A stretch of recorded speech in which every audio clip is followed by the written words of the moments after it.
Bertempat di halaman kantor Kejaksaan Tinggi Provinsi Gorontalo, Kapolda Gorontalo Irjen Pol Helmi Santika, SH, SIK, MSI menghadiri pelaksanaan vaksinasi massal COVID-19 bagi pelajar dan masyarakat untuk wilayah kota Gorontalo.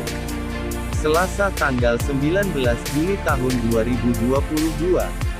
Dalam kegiatan ini turut hadir penjabat Gubernur Gorontalo Hamka Hendra Nur, dan Rem 133 Nani Wartabone Brigjen TNI Tamrin Ibrahim SIP, Kabinda Gorontalo Suryono SS, Kajati Gorontalo Haruna dan unsur Forkopimda terkait.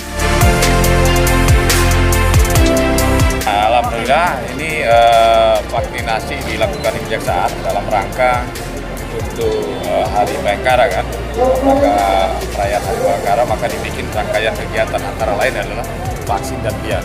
Alhamdulillah saya lihat antusiasme masyarakat ini kurang lebih hampir 2.000 lebih di 3 kabupaten kota, kemudian Kabupaten Gorontalo dan Kabupaten Bonegolango.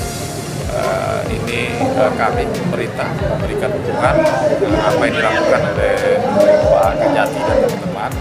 Mudah-mudahan ini diikuti oleh teman-teman lain.